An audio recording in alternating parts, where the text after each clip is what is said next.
भारत रत्न बाबा साहेब अम्बेडकर के 129वें जयंती दिवस की आप सभी श्रोता बंधु भगिनियों को नमस्ते। आज का ये कार्यक्रम ABRSM की ओर से आयोजित हो रहा है, उसमें मैं आप सबका स्वागत करता हूँ। बाबा साहब के बारे में अपने देश में 3 प्रकार के और लोग हैं जो उनके बारे में चर्चा करते हैं। पहला एक ऐसा प्रकार है जिसमें बाबा साहब ने किस प्रकार हिंदू तत्व ज्ञान व आचार भाग की चीर फाड़ की है, वेद उपनिषद आदि ग्रंथ उन्होंने क्यों नकार दिए थे, रामकृष्ण के बारे में उन्होंने क्या लिखा है, बौद्ध धर्म की दीक्षा लेते समय उन्होंने कौन सी प्रतिज्ञाएं करवाई।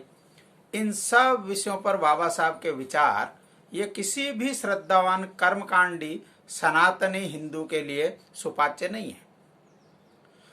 ये वैसा ही है जैसा सत्यार्थ प्रकाश के पुराण आदि के खंडन वाले प्रसंग है। ऐसे विषय उनके समक्ष सावधानी पूर्वक रखने पड़ते हैं। उनके सामने बाबा साहब का एक भावनात्मक रचनात्मक प्रतिपादन करना पड़ता है, क्योंकि उनके मन से हिंदू विरोधी बाबा साहब ये जो एक लोग कहते हैं उस छवि को दूर करना है। दुर्भाग्य से तथाकथित अम्बेडकरवादी उनके इसी पक्ष का लेखन संभाषण आदि करते रहते हैं। दूसरे एक और वर्ग है वर्तमान में जो अम्बेडकर जी के अनुयायी अपने आप को कहते हैं और किसी राजनीतिक विचार वाम से मूल निवासी संघ ऐसे किसी न किसी विचारिक और समूह से संगठन से जुड़े हुए हैं। ऐसे जो होते हैं उनकी सबकी भाषा विद्रोह, निषेध और क्रांति की भाषा होती है। उन लोगों की भूमिका ये होती है कि पहले हिंदू धर्म, हिंदू परंपरा और हिंदू विचार को नकारिए और उसके बाद अंबेडकर जी के बारे में कुछ बोलिए। अभी भीमा कोरेगांव की जो घटना हुई, उस घटना के बाद एक तीसरा नक्सली कम्युनिस्ट समूह और खड़ा हुआ है। इन सब का एक अलग ही प्रकार है। ये सब बाबा साहब के चित्र की आड़ लेते हैं, लेकिन उसके पीछे विचार उनके नाम पर अपने रखते हैं। झंडा तो नीला है, जय भीम लिखा हुआ, लेकिन उस झंडे में अपना डंडा फंसाकर और ये अपनी ही एक भूमिका उसमें लेने की कोशिश करते हैं। ऐसे 3 प्रकार की जो विचारिक और धाराएं चल रही है, उसमें बाबा साहब को समझना, उसका आज हम प्रयत्न करेंगे। मैं प्रारंभ करता हूं बाबा साहब की प्रतिज्ञा से, जिसको हम भीम प्रतिज्ञा, भीष्म प्रतिज्ञा कह सकते हैं। यह प्रतिज्ञा उन्होंने मार्च 1924 में बहिष्कृत हितकारिणी सभा उसकी एक बैठक में की थी। वो क्या कहते हैं उन्हीं के शब्दों में मैं और बहुत बताता हूं।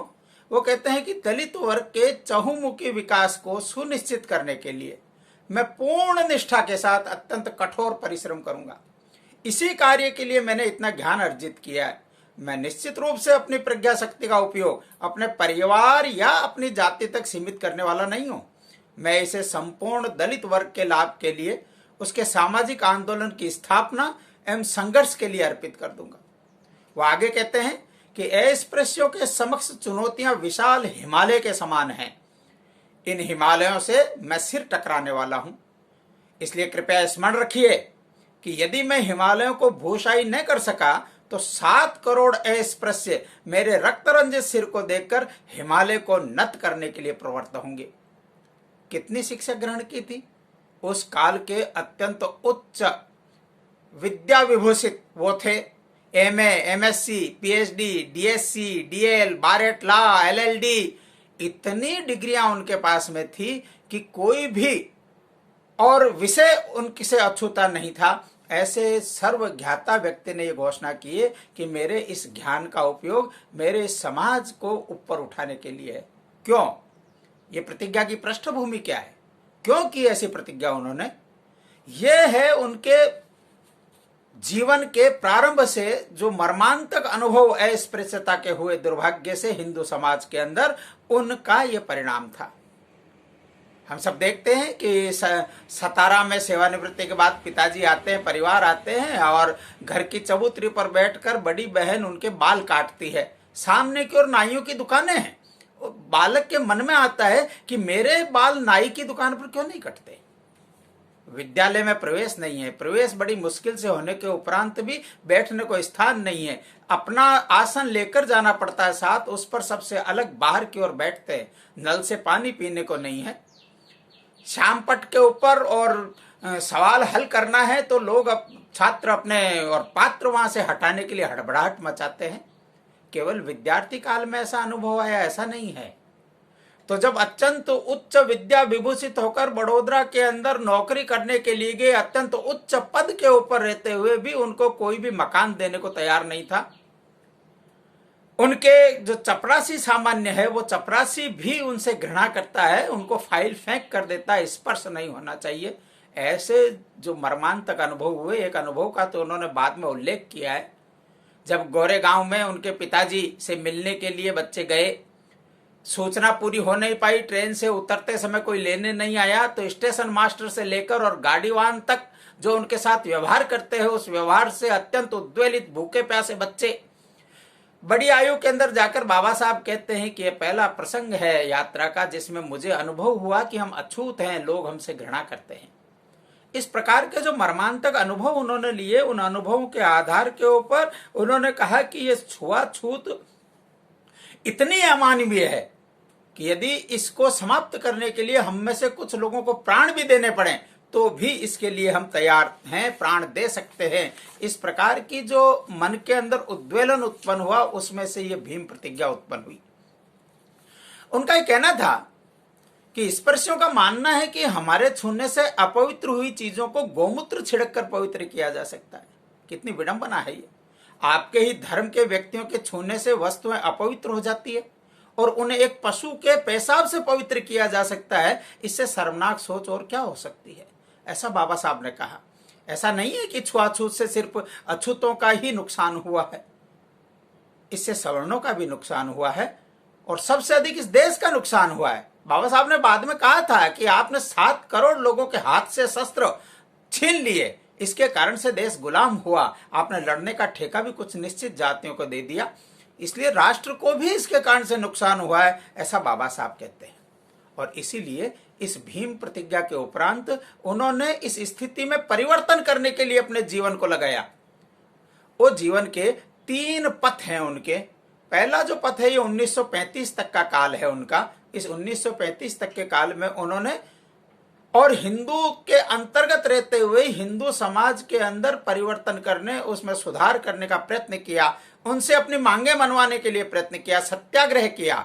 इस काल को धर्म संघर्ष कहते हैं। ये धर्म युद्ध है, हिंदू धर्म के अंतर्गत रहते हुए गीता के आधार के ऊपर ये धर्म युद्ध मैं कर रहा हूं, इस प्रकार की बात उन्होंने बार बार कही है। इसके 3 आधार, उनके 3 प्रश्न उन्होंने समाज के समक्ष रखे और उनका उत्तर हिंदू समाज से चाहा था। पहला उन्होंने कहा कि व्यक्ति स्वातंत्र्य व व्यक्ति विकास यह मनुष्य का नैसर्गिक अधिकार है। वो लिखते हैं बाबा साहब कि संसार में जन्मे प्रत्येक व्यक्ति को स्वयं के गुणों के आधार पर, जो कभी वेदों के अंदर कहा था, गीता के अंदर कहा, गुण कर्म विभाग से, गुण और कर्मों के विभाग के अनुसार व्यक्ति को अपना और स्वातंत्र्य है, कोई किस प्रकार का मार्ग चुनता है। बाबा साहब भी यही कहते हैं, स्वयं के गुणों के आधार पर उन्नति करने का अधिकार है। और यदि कोई समाज व्यवस्था उसे इस अधिकार से वंचित करती हो तो वह समाज व्यवस्था समाप्त कर दी जानी चाहिए। दूसरा एक प्रश्न और करते हैं वो कहते हैं कि हिंदू समाज के अगर हम अंग हैं तो फिर हम अस्पृश्य कैसे हो सकते हैं, और समाज के कुछ लोग स्पृश्य अपने आप को तथाकथित उच्च जाति कैसे कह सकते हैं। इसलिए हिंदू समाज के किसी भी एक व्यक्ति को जो अधिकार प्राप्त है वो प्रत्येक व्यक्ति को समान रूप से प्राप्त होने चाहिए। तीसरा प्रश्न वो करते हैं कि हिंदू समाज के व्यवहार और धर्म के सिद्धांत में इतना अंतर क्यों है। उन्होंने बार बार कहा है कि हिंदू धर्म का जो सिद्धांत है वो इतना उदात्त सिद्धांत है कि संसार में उसके मुकाबले का कोई नहीं है। वो लिखते हैं कि हिंदू धर्म का सिद्धांत ईसाई और मुस्लिम धर्मों के सिद्धांतों की अपेक्षा कई गुना ज्यादा समता के तत्व का पोषक है। मनुष्य ईश्वर के पुत्र हैं, केवल यहीं तक नहीं रुकते हुए वे कहते हैं कि ईश्वर के ही रूप हैं। ऐसा बड़ी निर्भीकता से हिंदू धर्म कहता है। जहां सारे लोग ईश्वर के रूप हैं वहां किसी को उच्च और किसी को नीच कहने का भेदभाव संभव ही नहीं है। ऐसा इस महान धर्म का तेजस्वी बल है। समानता के साम्राज्य की स्थापना करने के लिए इससे बड़ा आधार मिलना मुश्किल दिखाई देता है। लेकिन विसंगति क्या है? बाबा साहब उस विसंगति की ओर भी ध्यान करते हैं कि दुर्भाग्य से हिंदुत्व का जो आचारात्मक भाग है, जो व्यावहारिक भाग है, वो उसके तत्व ज्ञान से सुसंगत नहीं है। ये समस्या है। और इसलिए इस सुसंगति को स्थापित करने के लिए उन्होंने एक सत्याग्रह का मार्ग अपनाया और उसके दो प्रतीकात्मक बातें उन्होंने ली। पहला था समान पनघट। हम सबको मालूम होगा कि 1923 में मुंबई विधान परिषद में एस के बोले करके एक जो उसके सदस्य थे, उन्होंने एक प्रस्ताव किया था कि जो सार्वजनिक स्थान है और सरकारी खर्चे से चलने वाले जितने भी और महत्वपूर्ण स्थान, विद्यालय होंगे, तालाब होंगे, कुएं होंगे, ऐसे जो सब स्थान है उसके ऊपर प्रत्येक व्यक्ति का अबाध प्रवेश होना चाहिए, उसको कोई भी बाधित न कर सके। और ये प्रस्ताव वहां से पारित भी हो गया। लेकिन प्रस्ताव पारित होने के उपरांत भी दुर्भाग्य से इसको समाज में लागू करवाने के लिए सरकारी स्तर पर कोई प्रयत्न नहीं हुआ। और इसलिए बाबा साहब ने इस प्रयत्न को करने के लिए एक आंदोलन सत्याग्रह खड़ा किया। उसको महाड़ का चावदार तालाब सत्याग्रह कहते हैं। महाड़ नामक स्थान पर जो मीठे पानी का जल स्रोत था, इस जल स्रोत को, क्योंकि ये सार्वजनिक तालाब है, इसलिए इसके ऊपर सब इस पानी का उपयोग कर सके, ऐसा उनका कहना था। उनकी भावना क्या थी इसके अंदर, समान पनघट के अंदर? उन्होंने कहा कि इस जो तालाब आप बात करते हैं, इस तालाब में इस गांव के जिनको आप अछूत कहते हैं, उनके पशु इसके अंदर पानी पी सकते हैं, स्नान कर सकते हैं। लेकिन दुर्भाग्य से उन पशुओं के जो मालिक है उनको इस पानी का उपयोग करने से आप रोकते हैं। ये नैसर्गिक न्याय के विपरीत है। और इसलिए अगर हम हिंदू समाज के ही अंग हैं तो हमका भी इस पानी के ऊपर उतना ही अधिकार है। और उसके लिए उन्होंने 20 मार्च 1927 को उसका पानी पीकर इस निषेध को तोड़ने का एक कार्यक्रम सत्याग्रह किया था। उन्होंने कहा कि ये धर्म संघर्ष किस लिए है? तो ये इसलिए है कि अस्पृश्य हिंदू भी सवर्ण हिंदुओं के जैसे ही समान योग्यता के अधिकारी हैं। ये तय करने का सवाल इस पानी प्रकरण के मूल में है। लेकिन दुर्भाग्य से ये सवाल तय नहीं किया हिंदू समाज ने। उनके जल प्राशन के उपरांत उस तालाब का शुद्धिकरण किया गया, वही पंचगव्य डालकर शुद्धिकरण किया गया। उस वहां पर जो पानी पीने के लिए गए थे उन सत्याग्रही निहत्थे लोगों के ऊपर जो तथाकथित ऊंची जाति के लोग हैं उन्होंने लाठियां बरसाई। दूसरा एक उनका और कार्यक्रम था, उसको समान देवालय ऐसा हम कह सकते हैं। उन्होंने कहा कि हिंदुत्व जितना अस्पृश्यों की संपत्ति है उतने ही अस्पृश्यों की, इसके निर्माण के अंदर सबका समान योगदान है। हिंदुत्व की रक्षा करने के लिए हजारों अछूतों ने भी अपना जीवन न्योछावर किया है। इसलिए हिंदुत्व के नाम पर बनाए गए मंदिर ये जितने सवर्णों के हैं उतने ही अछूतों के भी हैं। उन पर जितना सवर्णों का है उतना ही अछूतों का भी उत्तराधिकार है। और इसलिए उन्होंने कालाराम मंदिर जो नासिक का है उसमें प्रवेश करने के लिए सत्याग्रह किया था। लेकिन दुर्भाग्य से उस मंदिर के पट बंद कर दिए गए, किसी को भी प्रवेश नहीं करने दिया गया। बाबा साहब ने बात के अंदर कहा कि उपासना के अनेक प्रकार हैं। ऐसा नहीं है कि साकार देवता की प्रत्यक्ष उपासना ये मंदिर में की जा सके, इसलिए अस्पृश्यों को मंदिर में प्रवेश चाहिए।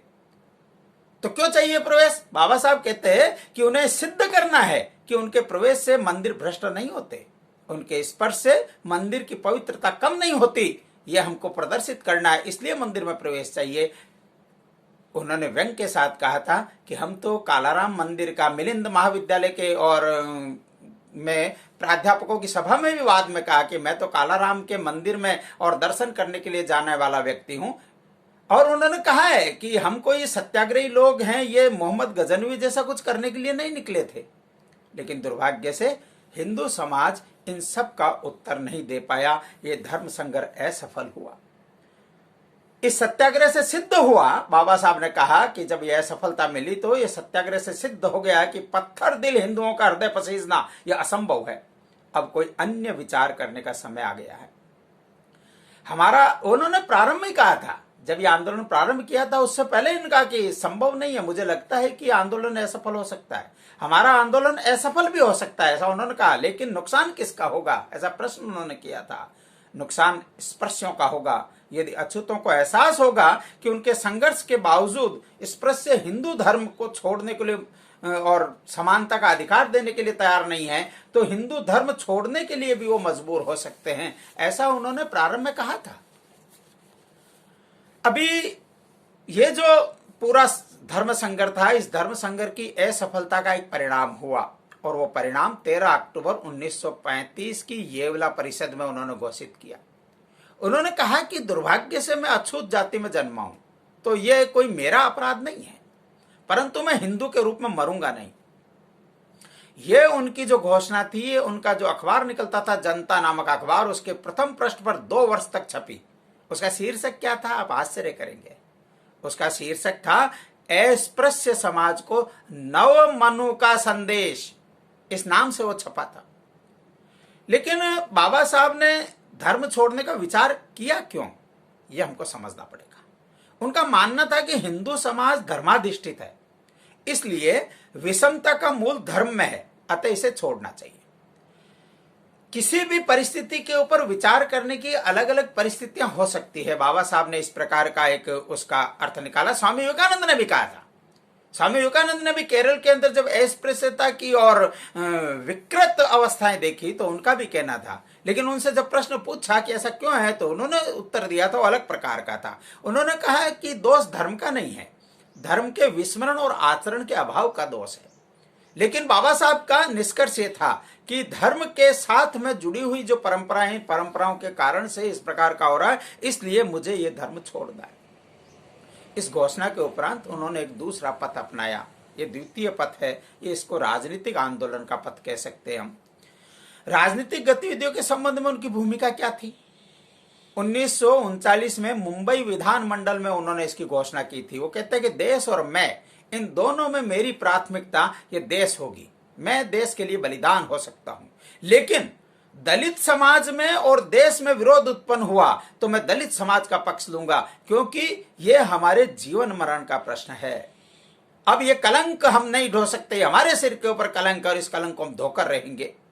और इसलिए 3 प्रश्न उनके राजनीतिक आंदोलन के संबंध में थे। पहला यह था कि अंग्रेज अगर भारत से जाते हैं तो फिर सत्ता किसको सौंपेंगे।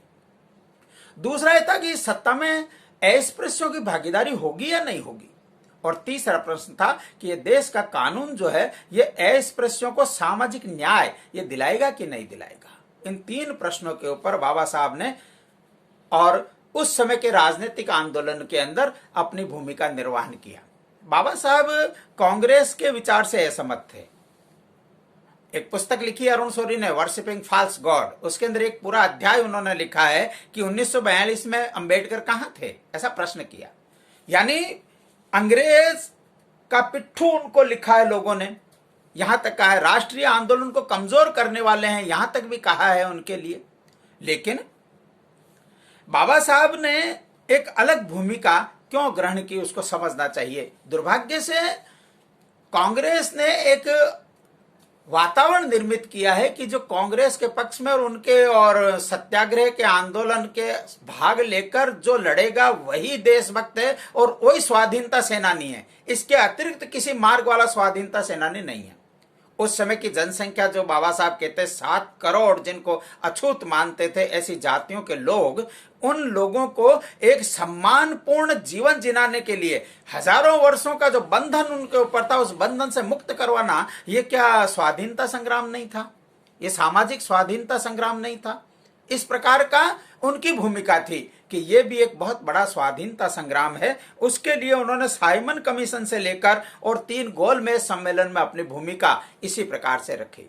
उनका एक प्रश्न था कि बार बार और हमसे कहा जाता है कि आप हिंदू हैं, इसलिए हिंदू समाज के अंग हैं और इसलिए कांग्रेस ही इसका प्रतिनिधित्व करती है। इसका उन्होंने विरोध किया। उन्होंने कहा कि आप हमको अब हिंदू मत कहिए, हमको प्रोटेस्टेंट हिंदू या नॉन कन्फर्मिस्ट हिंदू कहिए, और हमको भी राजनीति में हिस्सा चाहिए। जब तक हम अपना नीति निर्धारण करने वाली संस्थाओं के अंदर हम नीति निर्धारण के लिए नहीं लड़ने वाले लोग हमारे नहीं होंगे, तब तक ये परिवर्तन नहीं हो सकता। और इसलिए हमको राजनीतिक सत्ता के अंदर सुरक्षित स्थान चाहिए। राजनीतिक सत्ता में हिस्सा मिले बिना इस दलित वर्ग की समस्या हल नहीं हो सकती। और तीसरा उन्होंने कहा कि ये जो राजनीतिक सत्ता में हिस्सा है, ये भी हमको जनसंख्या के अनुपात में चाहिए। ये 3 प्रकार की बातें साइमन कमीशन से लेकर तीनों जो अपने गोलमेज सम्मेलन थे, उन सब सम्मेलनों में बाबा साहब की भूमिका थी। गांधी जी का ऐसा मानना था कि कांग्रेस सभी धर्म व जातियों की एकमात्र प्रतिनिधि है, अर्थात वे बाबा साहब को अस्पृश्यों का प्रतिनिधि मानने को भी तैयार नहीं थे। इस कारण से दोनों के अंदर विभेद था। ये जो तीनों कमीशनों के अंदर और साइमन कमीशन और तीनों गोलमेज सम्मेलन में बाबा साहब ने जो भी मांगे रखी, उसके आधार पर रैमसे मैकडोनाल्ड, जो उस समय के प्रधानमंत्री थे, ब्रिटिश प्रधानमंत्री, उन्होंने 17 अगस्त 1932 को एक कम्युनल अवार्ड घोषित किया। इस कम्युनल अवार्ड में अस्पृश्यों के लिए भी पृथक निर्वाचन की व्यवस्था की गई। ये जो ही पृथक निर्वाचन की घोषणा हुई, इस घोषणा के उपरांत गांधी जी ने 20 सितंबर 1932 को यरवदा जेल में, पुणे की, वहां पर आमरण अनशन कर दिया इसके विरोध में। उनका यह मानना था कि पृथक निर्वाचन होने के कारण से अस्पृश्य जो जातियां हैं वो जातियां हिंदू समाज से अलग हो जाएंगी, इनका दायरा अलग हो जाएगा। हिंदू महासभा की डॉक्टर मुंजे, उनका विचार इससे भिन्न था। उनका यह मानना था कि जातीय निर्णय के कारण से अस्पृश्य हिंदुओं से कदापि अलग नहीं होंगे, इसलिए अगर ये दिया जाता है उनको तो ये इसको स्वीकार कर लेना चाहिए। लेकिन गांधी जी अपने विचार के ऊपर अडिग रहे, आमरण अनशन की घोषणा कर दी। पूरे देश के अंदर एक विशेष वातावरण बना और उस वातावरण में गांधी जी के प्राण बचाने के लिए बाबा साहब को एक समझौता करना पड़ा, जिसको हम पूना पैक्ट कहते हैं। इस पूना पैक्ट में पृथक निर्वाचन की बजाय सुरक्षित स्थान ये बाबा साहब ने स्वीकार किए। ये दूसरा मार्ग था उनका। तीसरा पथ इसके बाद शुरू होता है जब संविधान सभा निर्मित हो गई और नया संविधान निर्मित होने लगा, तो एक तीसरा पथ प्रारंभ होता है। बाबा साहब ने 15 अगस्त 1947 को जब देश का विभाजन हुआ था, उस विभाजन के समय एक बात कही थी। उनका वक्तव्य है कि अभिजात धूर्त अंग्रेजों ने अस्पृश्य समाज को ठग लिया है। इस राजसत्ता में हमारा हिस्सा क्या है, ऐसा वो प्रश्न करते हैं। यही हमारा हिंदुओं से सीधा सवाल है और हमें राजनीतिक संरक्षण चाहिए। यहां देखिए, अब तक की जो साइमन कमीशन से लेकर तीनों गोलमेज सम्मेलन तक जो भूमिका थी, उससे बिल्कुल भिन्न प्रकार की भूमिका बाबा साहब की है। ये दो बातें हमको इस वक्तव्य में से ध्यान में आएगी। पहली ये कि बाबा साहब अब अधिकार हिंदुओं से मांग रहे हैं, हिंदुओं को कह रहे हैं कि हमारा और सीधा सवाल आपसे है, बताइए हमारा हिस्सा क्या होगा। और दूसरा बात वो कहते हैं कि हमको राजनीतिक संरक्षण चाहिए, अर्थात राजनीति में सुरक्षित स्थान और जिस प्रकार के थे उसी प्रकार का कुछ न कुछ संरक्षण प्राप्त होना चाहिए। ऐसी दो बातें, बिल्कुल भूमिका उनकी बदल गई। इस भूमिका बदलने के संबंध में 1946 में जो 9 दिसंबर को प्रथम संविधान सभा की बैठक हुई थी, उस बैठक में उनका एक बहुत और सुंदर भाषण हुआ है। उस भाषण के कुछ अंश मैं आपको बताता हूं। उस भाषण में वो कहते हैं कि इस देश का सामाजिक, राजनीतिक और आर्थिक उत्थान आज नहीं तो कल, इस बारे में मुझे जरा भी संदेह नहीं है। आज का सामाजिक, राजनीतिक और आर्थिक दृष्टि से हम एक दूसरे से अलग हो गए हैं, यह मैं मानता हूं, जानता भी हूं। अभी हम एक दूसरे से लड़ रहे हैं, लड़ने वाली एक छावनी का मैं भी एक नेता हूं। ऐसा हुआ तो भी उचित समय और उचित परिस्थिति आते ही यह विशाल देश एक हुए बिना कभी नहीं रहेगा। दुनिया की कोई भी ताकत उसकी एकता में आड़े नहीं आ सकती। इस देश में इतने पंथ और इतनी जातियां होने के बावजूद किसी न किसी तरह से हम सारे लोग इकट्ठा होंगे ही, इस बारे में मेरे मन में जरा भी संदेह नहीं है, ऐसा बाबा साहब ने कहा। उनके जीवनीकार है धनंजय कीर। धनंजय कीर इस पूरे भाषण को और कोट करते हैं। उसके उपरांत वो एक बहुत महत्वपूर्ण बात कहते हैं। वो कहते हैं कि अंबेडकर का यह भाषण आस्था से इतना ओतप्रोत था कि संविधान सभा पर इसका बड़ा उत्कृष्ट प्रभाव हुआ। यह वक्ता के जीवन को मोड़ देने वाला और सभा को जीत लेने वाले भाषण जो विगत काल में होंगे शायद ही ऐसे हुए होंगे, ऐसा वो कहते हैं। ये धनंजय कीर ने जो लिखा है ये वास्तविकता है बाबा साहब के 1946 में। और अब देश के संवैधानिक मार्ग से तथा कथित अस्पृश्यों को उनके अधिकार प्राप्त होने चाहिए, इस भूमिका के ऊपर बाबा साहब आकर स्थिर हो गए। केवल स्पृश्य वर्ग के हित ही नहीं, इन विषयों से, बाकी विषयों से, अन्य विषयों से मेरा कोई लेना देना नहीं, इस प्रकार की जो भूमिका थी बाबा साहब की समाप्त हो गई। और राष्ट्र हित की व्यापक परिधि में दलितों को भी सम्मानपूर्ण स्थान मिले, इस स्थिति के ऊपर आकर वो रुके। हम सब जानते हैं कि इस प्रकार से बाबा साहब ने जो भूमिका लेकर भीम प्रतिज्ञा उन्होंने की थी, उस प्रतिज्ञा का एक तरह से निराकरण ये बाबा साहब जिसके शिल्पकार थे उस संविधान के अंदर पूर्ण हुआ। बाबा साहब को राष्ट्र ऋषि कहते हैं। जिस प्रकार से वेद कवियों के लिए कहा जाता है कवि क्रांत दृष्टा, वो क्रांत दृष्टा होते हैं, भविष्य का देखकर उसका बीजारोपण वर्तमान में करते हैं। बाबा साहब भी ऐसे क्रांत दृष्टा राष्ट्र ऋषि थे। उनके व्यक्तित्व के दर्शन के बहुत से प्रसंग हैं। उन प्रसंगों को अगर हम देखेंगे तब बाबा साहब का विराट व्यक्तित्व हमको ध्यान में आएगा। हमने केवल अभी एक अस्पृश्य समाज को उसके उचित और अधिकार दिलाने वाला एक जो प्रसंग था उसका विस्तार से हमने चर्चा की है, लेकिन उनके व्यक्तित्व के केवल ये एक हिस्सा है। उनका विराट व्यक्तित्व कैसा है वो हमको ध्यान में आएगा। तो मैं एक प्रसंग लेता हूं, बौद्ध धर्म की दीक्षा। हमने 1935 की येवला परिषद की चर्चा की। बाबा साहब ने 1935 13 अक्टूबर को बाबा साहब ने और हिंदू धर्म छोड़ने की घोषणा की। 14 अक्टूबर को बाबा साहेब ने हिंदू धर्म को छोड़कर बौद्ध धर्म की दीक्षा नागपुर में ली। ये 13 से 14 अक्टूबर होने में कितना समय लगा? पूरे 21 वर्ष का समय लगा है। येवला परिषद 1935 में और 1956 में यह घोषणा की है। 14 अक्टूबर और उनके महापरिनिर्वाण उसकी तिथि क्या है? 6 दिसंबर 1956। कितना अंतराल है? 1 महीना 23 दिन। अंतिम समय में बाबा साहब अत्यंत अस्वस्थ थे, अत्यंत अस्वस्थता में, और अब अपने जीवन का समापन ऐसा मानकर लगभग 1 महीना 23 दिन पहले उन्होंने अपने प्रण की पूर्ति करके मैं जाऊं यहां से, केवल इसलिए बौद्ध धर्म की दीक्षा ली। बौद्ध धर्म की दीक्षा लेने से पूर्व जब और 1935 की घोषणा के बाद उनको अपने अपने मत में लाने के लिए और प्रयत्न कम हुए क्या? ऐसा नहीं है। गया गवई के बारे में एक प्रसंग आता है। 3-4 बार लंदन में वो बाबा साहब से मिले और आकर यहाँ अखबार में छपवा दिया कि बाबा साहब और इस्लाम स्वीकार करने वाले। तुरंत बाबा साहब ने इसका खंडन छपवाया। हिंदू नहीं रहूंगा पर इस्लाम भी स्वीकार नहीं करूंगा, यह उनकी भूमिका थी। हैदराबाद का निजाम, करोड़ों रुपए की उसने व्यवस्था की। गुलाम भीखा नाईरंगा, डॉक्टर दुरानी, मौलवी जकरिया, ऐसे बहुत से लोग उनको इस्लाम में लाने के लिए मिले, लेकिन इस्लाम स्वीकार नहीं करूंगा, यह स्पष्ट उन्होंने कहा। ईसाई भी आए। गॉडफ्रे फिलिप, उसने तो एक पुस्तक लिखी थी, अनटचेबल क्वेस्ट, किस प्रकार से और जो तथाकथित अछूत है उनको और ईसाई बनाया जा सकता है, इसका पूरा वर्णन उन्होंने कर दिया।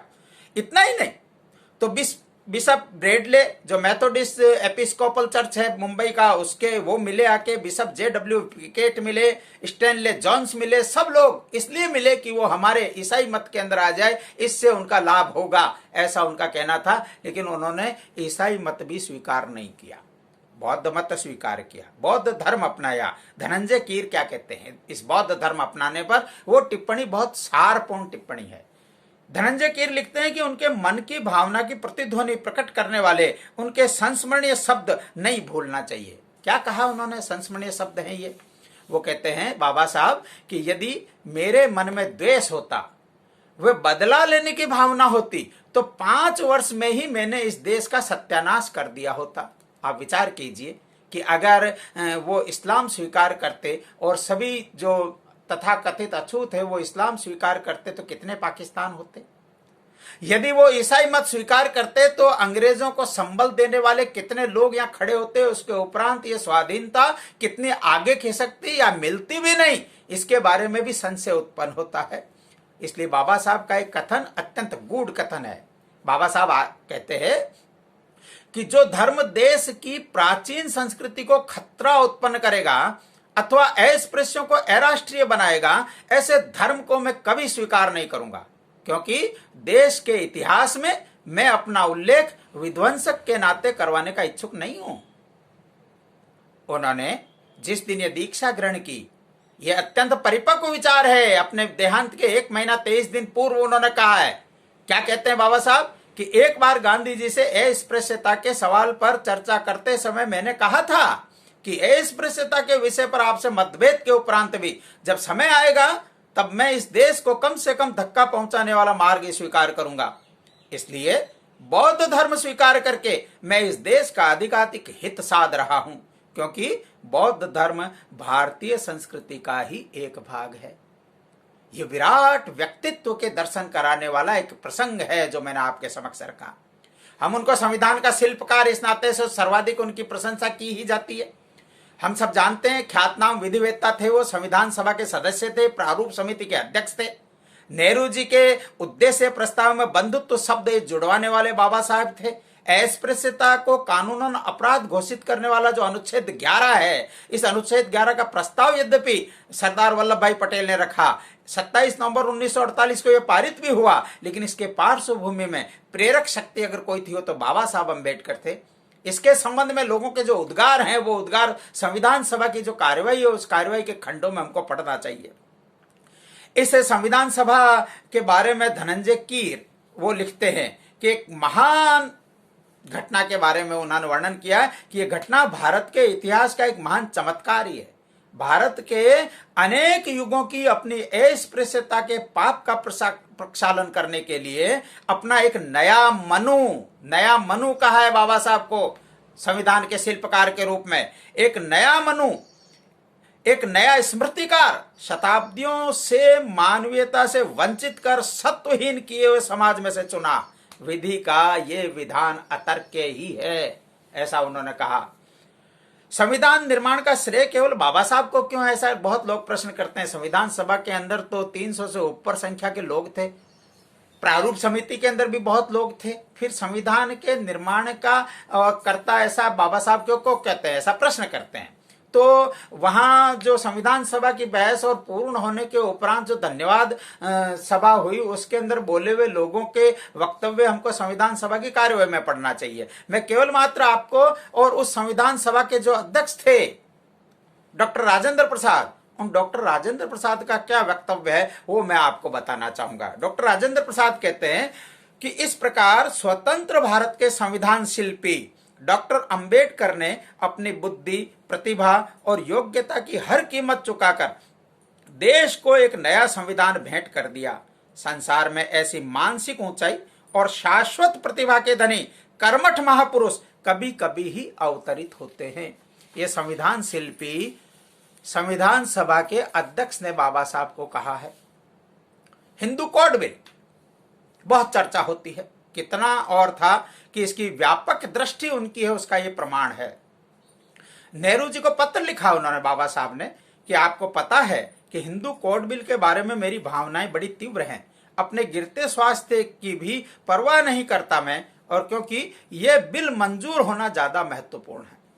लेकिन 1952 के चुनावों में विरोध की संभावना को देखते हुए जब नेहरू जी ने इस बिल को और संसद में नहीं रखा, तो इसके विरोध में बाबा साहब ने विधि मंत्री के पद से त्याग पत्र दे दिया। इससे पता चलता है उनकी भावनाएं कितनी जुड़ी हुई है। ये जो हिंदू कोड बिल है, ये महिला सशक्तिकरण के साथ साथ समान नागरिक संहिता की पूर्व पीठिका है। इसने हिंदू की परिभाषा और वैधानिक रूप से संवैधानिक परिभाषा बताई है, अर्थात मुसलमान और ईसाई इन और पारसी, इनको छोड़कर जितने भी लोग हैं वो सब के सब इस कानून की दृष्टि से हिंदू की परिधि में आते हैं, क्योंकि ये कानून बाकी सब के ऊपर लागू होता है।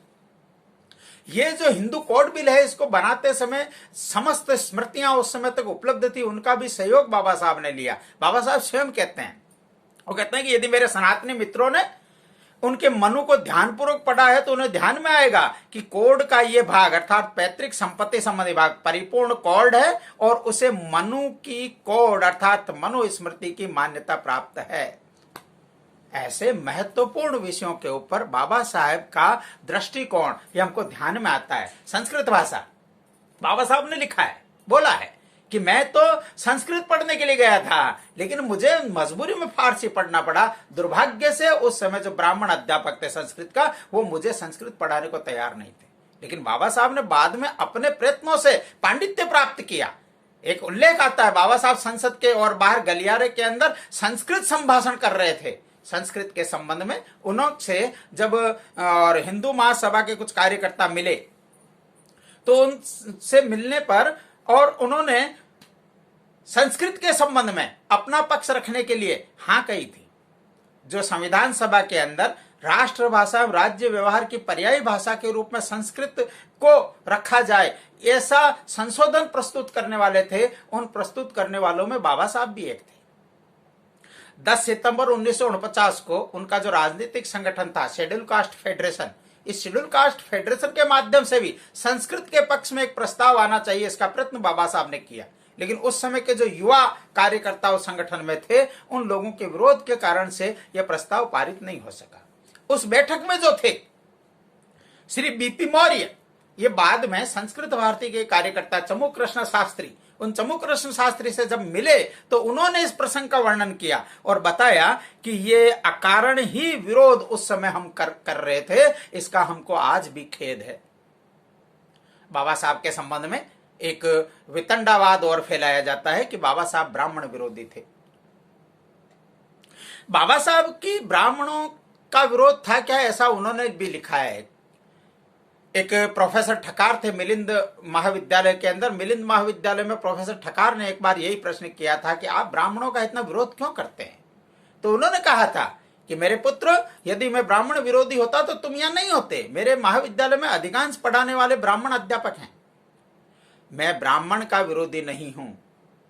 जो पुरोहितवाद और पाखंड ब्राह्मण के नाम पर चलाया जाता है, उस पाखंड का मैं विरोधी हूं।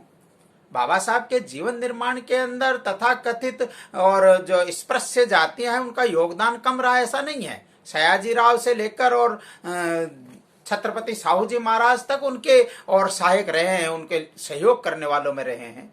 ब्राह्मणों की एक श्रृंखला है। जिस आम्बेडकर नाम को आज हम जानते हैं, उनका तो मूल कुल नाम तो आंबा वाडेकर था, लेकिन ये कठिन है बोलने में, इसलिए अंबेडकर नाम ये विद्यालय के अंदर उनके लिए लिखने वाले ये तो ब्राह्मण अध्यापक थे, और वो ही उनके लिए भोजन भी अपने पात्र में नित्य लाते थे। वर्षा में भीगते हुए आने और कांपते हुए बालक को अपने घर भेजकर गर्म पानी से स्नान करवाने वाले, वस्त्र देने वाले और भोजन करवाने वाले पैंट से गुरुजी, ये ब्राह्मण ही थे। एल्फिस्टन हाई स्कूल के अंदर श्यामपट्ट के ऊपर ये गणित का सवाल अंबेडकर हल ही करेगा, ऐसा कहने वाले, तुमको जिनको पात्र हटाना है वो अपने पात्र हटा ले, ऐसी घोषणा करने वाले ये ब्राह्मण ही थे। उनके जीवन के प्रारंभ से लेकर जिनको बौद्ध अपनी लिखी हुई महात्मा बुद्ध की पुस्तक प्रदान की, जिनको और सयाजीराव गायकवाड़ से छात्रवृत्ति दिलवाने के अंदर जिनका सर्वाधिक प्रयत्न रहा, पूरे जीवन पर्यंत जिनके साथ वो रहे, उनका मार्गदर्शन करने वाले ऐसे कैलुस्कर गुरुजी, ये भी ब्राह्मण ही थे।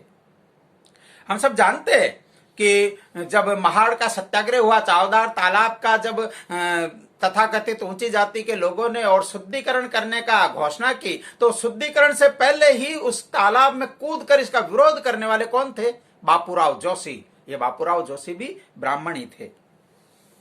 हम सब जानते हैं कि लोकमान्य तिलक के पुत्र थे श्रीधर पंत। ये श्रीधर पंत ये अस्पृश्यता निवारण के लिए काम करने वाले सर्वाधिक महत्वपूर्ण व्यक्तियों में से एक थे, जिनके देहांत के ऊपर बाबा साहब ने स्वयं शोक संवेदना प्रकट की थी। हिंदू कोड बिल, इसके पक्ष में संसद के अंदर बोलने वाले मात्र 2 सांसद थे और दोनों ही ब्राह्मण थे, हृदयनाथ कुंजरू और वीएन गाडगिल, ये दोनों के दोनों ब्राह्मण थे। इनके पक्ष में न्यायमूर्ति गजेंद्र गढ़कर बोले थे हिंदू कोड बिल के पक्ष में। न्यायमूर्ति सामान्यतः जब तक विधेयक पारित नहीं होता तब तक उसके संबंध में किसी प्रकार का वक्तव्य नहीं दे सकते, लेकिन इस नियम को तोड़कर जिन्होंने इसके पक्ष में दिया, उनके सहपाठी रहे हुए गजेंद्र गढ़कर, ये ब्राह्मण थे।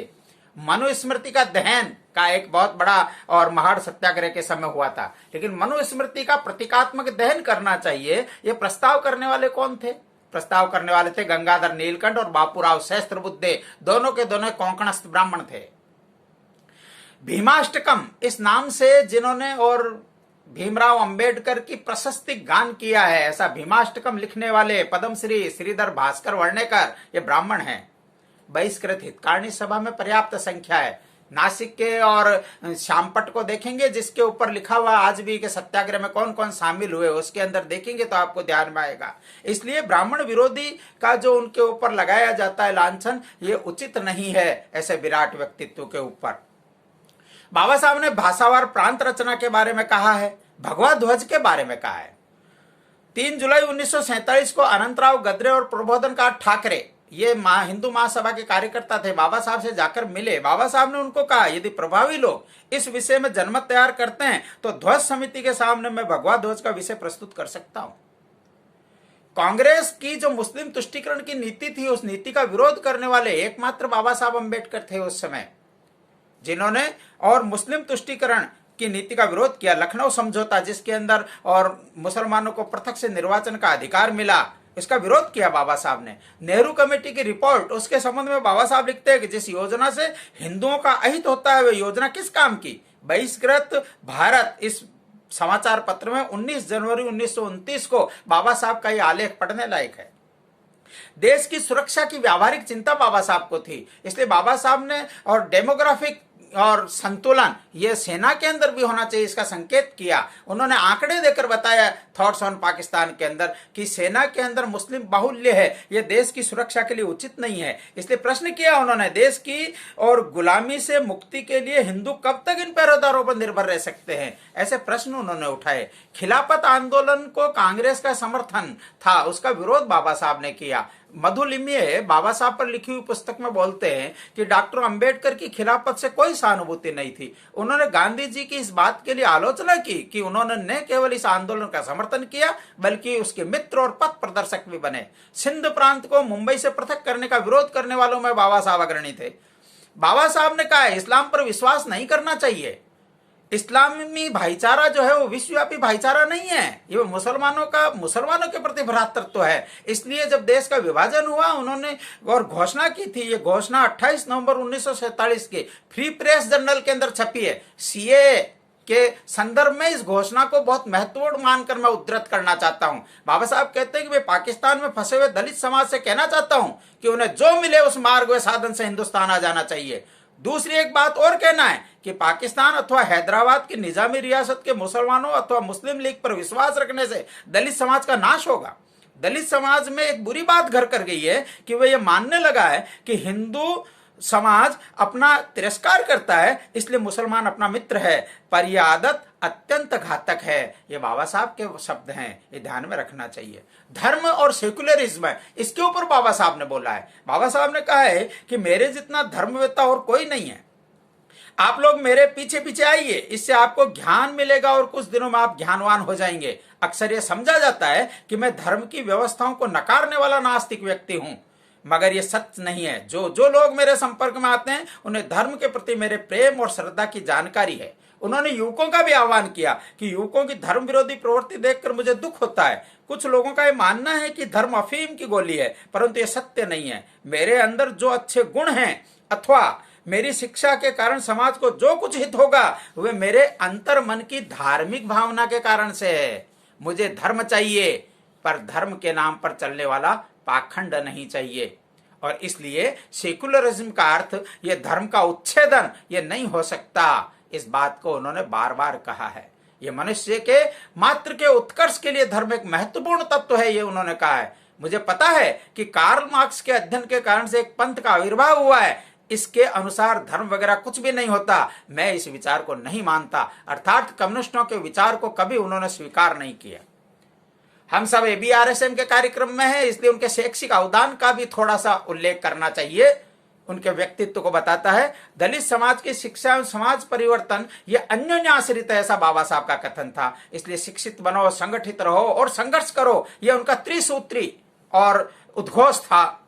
बहिष्कृत हितकारिणी सभा के निर्माण ही इस शिक्षा के प्रसार के लिए हुआ था। छात्रावास, पुस्तकालय, विद्यालय प्रवेश, ऐसे बहुत से काम उन्होंने किए। मुंबई का सिद्धार्थ कॉलेज और मिलिंद महाविद्यालय औरंगाबाद, इसकी स्थापना, विधान परिषद में शिक्षा संबंधी प्रस्ताव, ऐसा सब हम देखते हैं तो बाबा साहब के विराट व्यक्तित्व का पता चलता है। बाबा साहब को हिंदू विरोधी है, इस प्रकार का जो आजकल और कम्युनिस्ट विचार के कुछ लोग कहते हैं कि बाबा साहब हिंदू विरोधी थे, तो उन्हीं के शब्द हम उद्धृत करना चाहेंगे। 18 जून 1936 को डॉक्टर मुंजे ने एक पत्र उनको लिखा था। उस पत्र के उत्तर में यह सार्वजनिक रूप से छपवाया। उस उत्तर का एक अंश मैं आपको बताता हूं। कहते हैं कि अस्पृश्य यदि इस्लाम या ईसाई धर्म स्वीकार करते हैं तो हिंदू धर्म की कक्षा से बाहर चले जाते हैं। हिंदुओं का ये कोई छोटा मोटा फायदा नहीं है, ऐसा व्यंग में कहते हो। हिंदू समाज की भावी पीढ़ी यही फैसला देगी कि मैंने अपने देश के लिए सही और नेक काम किया है। बाबा साहब कहते हैं कि संविधान बनाते समय मैंने हिंदुओं को जो मुझे और मेरे दल को पिछले 20 वर्षों से राष्ट्र विरोधी मान रहे थे, उन्हें समझाया कि वे कितने गलत थे। हम लोग भी दूसरे अन्य संगठनों की तरह कट्टर राष्ट्रवादी संगठन हैं।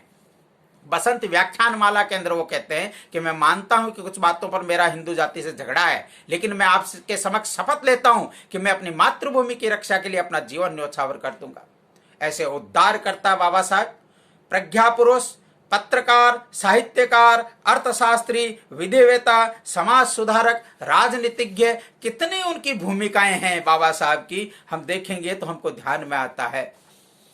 चैत्य भूमि, दीक्षा भूमि में उनके और प्रतिवर्ष लाखों लोग जिनके और अभिवादन करने के लिए एकत्रित होते हैं। लाखों लोगों का परस्पर मिलने पर और संबोधन है वो जय भीम बन गया है।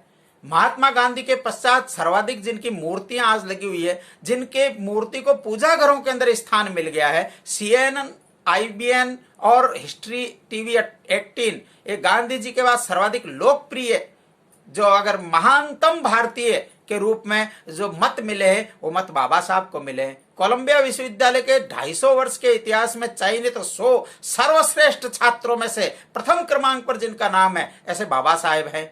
उनका विश्वविद्यालय के प्रवेश द्वार के ऊपर मूर्ति लगी हुई है। 125वें जयंती वर्ष को यूएनओ ने मनाया, ऐसे पहले भारतीयों में से वो भी एक है।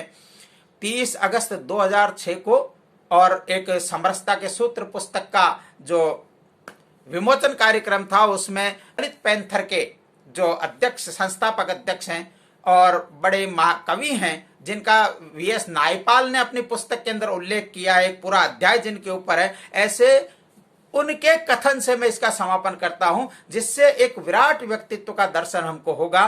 वो कहते हैं कि मैं बाबा जो है वो बाबा साहब अंबेडकर का धन्यवाद देता हूं, जिन्होंने हमारा दर्जा जानवर से उठाकर इंसान के समान किया है।